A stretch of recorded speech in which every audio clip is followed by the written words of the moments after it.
வணக்கம் நண்பர்களே, நாம் இன்றைக்கி இந்த வீடியோ தொகுப்பில் பார்க்க போகிறது எதை பற்றினாக்கா 7 ஜென்ம பாவம் விலகிறதுக்கு என்ன செய்யணும், அதுக்கு என்ன தேவைன்றதை பற்றி பார்க்க போகிறோம். இதுக்கு பார்த்தீங்கன்னாக்கா ஒரே ஒரு வில்வ இலை போதும். அதை பற்றி தான் நம்ம இந்த வீடியோவில் நம்ம இப்போ பார்க்க போகிறோம். இதை பார்க்குறதுக்கு முன்னாடி இன்னும் நம்ம சேனலை சப்ஸ்கிரைப் பண்ணாதவங்க மறக்காமல் சப்ஸ்கிரைப் பண்ணிடுங்க. மேலும் எங்களுடைய அப்டேட்டுகள் உங்களுக்கு உடனுக்குடன் வந்து சேர பக்கத்தில் இருக்க பெல் பட்டன் ஐக்கானை கிளிக் பண்ணிடுங்க.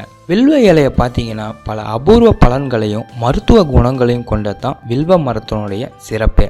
மண்ணுலகில் உள்ள ஆன்மாக்களின் பாவங்களை போக்க வல்ல ஈசனின் இச்சா கிரியா ஞான சக்தி வடிவமாய் ஈசனின் அருளால் பூமியில் தோன்றியதான் வில்வம். எனவே தான் சிவபெருமான் தலைவிருட்சமாகும் இவ்விருட்சத்தை பூசிப்பவர்கள் சகல சித்திகளும் நன்மைகளும் அடைகிறாங்க. வில்வத்தினுடைய பெருமையும் சாஸ்திரங்கள் புராணங்கள் மிக தெள்ள தெளிவாக விளக்கமாக கூறப்படுகிறது. வில்வத்தின் 3 இலைகளும் சிவன் ஏந்தியுள்ள திரிசூலத்தின் வடிவத்தையும் இறைவன் முக்குணங்களையும் குறிப்பவனாகவும் விளங்குகிறது. வில்வத்துல பாத்தீங்கன்னாக்கா பல வகை இருக்கு. அதுல மகாவில்வம், கொடி வில்வம், கற்பூர வில்வம், சித்த வில்வம் என பல வகைகள் இருக்கு.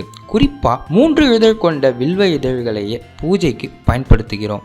5 மற்றும் 7 இதழ்கள் உள்ள வில்வ மரங்களும் உள்ளன. பூஜைக்கு பயன்படுத்துகிற வில்வத்தை சூரியோதயத்துக்கு முன்னதாகவே பறித்து வைத்துக் கொள்ள வேண்டும். வில்வத்துக்கு நிர்மால்யம் கிடையாது என்பதனால சிறிது தண்ணீரை வில்வத்து மேல தெளிச்சிட்டு பூஜைக்கு பயன்படுத்தணும். தினமும் சிவனுக்கு வில்வம் சாத்தி அர்ச்சனை செய்து வழிபடுவதுதான் சிறப்பு.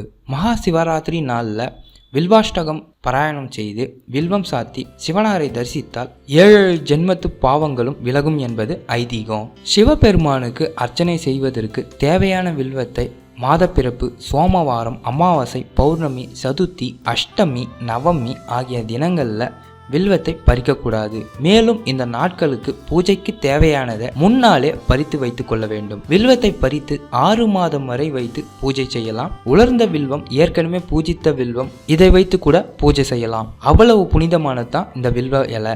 சிவ அர்ச்சனையில வில்வ அர்ச்சனை கோடி புண்ணியத்தையும் தரும். சில பேருக்கு வில்வ மரத்திலிருந்து வில்வ இலையை பறிக்கிறதுக்கு ஒரு மந்திரம் சொல்லணும். அந்த மந்திரம் நிறைய பேருக்கு தெரியாது. அந்த மந்திரத்தை இப்போ நான் சொல்றேன். அந்த மந்திரத்தை வில்வ இலையை பறிக்கும் பொழுது வில்வ மரத்திலும் அனுமதி பெற்றதாக மனசுல மானசீகரமாக நினைச்சுக்கின்னு இந்த ஸ்லோகத்தை சொல்லணும். இந்த ஸ்லோகத்தை சொல்லிட்டு தான் வில்வ மரத்துல இருந்து வில்வ இலையை பறிக்கணும். நமஸ்தே பில்வதரவே ஸ்ரீபலோதயே ஹேதவே ஸ்வர்கா பவர்க்க ரூபாய நமோமூர்த்தி த்ரயாத்மனே சம்சர விஷவைத்யஸ்ய சாம்பஸ்ய கருணாநிதே அர்ச்சனார்த்தம் லுனாமி துவாம் தவத்பத்ரம் தச்சமஸ்வ மகே. இந்த ஸ்லோகத்தை சொல்லிட்டு தான் வில்வ மரத்துல இருந்து வில்வ இலையை பறிக்கணும். அப்படி முடியாதவங்க வில்வ மரத்திலிருந்து அனுமதி பெற்றதாக நினச்சிக்கிட்டு வில்வ இலையும் பறிச்சுக்குங்க.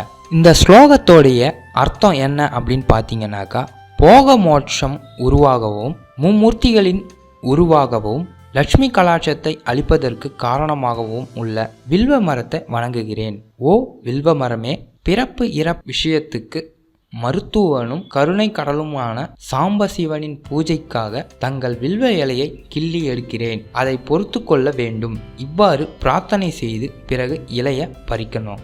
வில்வ இலையை பறிச்சுக்கிட்டு சிவபெருமானுக்கு நீங்க அர்ச்சனை செய்யறதுனால பார்த்தீங்கன்னாக்கா உங்களுடைய 7 ஜென்ம பாவம் விலகிடும். அதனால அப்படி முடியாதவங்க ஒரே ஒரு வில்வ இலையை பறிச்சுக்கின்னு சிவபெருமானை மனசார வேண்டி சிவபெருமானுக்கு பூஜை செஞ்சிங்கனாவே போதும். உங்களுடைய பாவங்கள் எல்லாமே விலகிடும். இந்த வீடியோ பிடிச்சிருந்தாக்கா லைக் பண்ணுங்கள், ஷேர் பண்ணுங்கள். மேலும் ஏதாச்சும் சந்தேகம் இருந்தாக்கா கீழே இருக்க கமெண்ட் செக்ஷனில் கமெண்ட் பண்ணுங்கள். நன்றி, வணக்கம். அனைத்து விதமான பண பிரச்சனைகளையும் தீர்க்கும் சக்தி வாய்ந்த பணவசிய தாந்திரிக புத்தகம் வெறும் 100 ரூபாய் மட்டுமே. வேண்டியவர்கள் வாட்ஸ்அப்பில் பெற்றுக்கொள்ளலாம். தொடர்புக்கு ஸ்கிரீனில் உள்ள நம்பருக்கு அழைக்கவும்.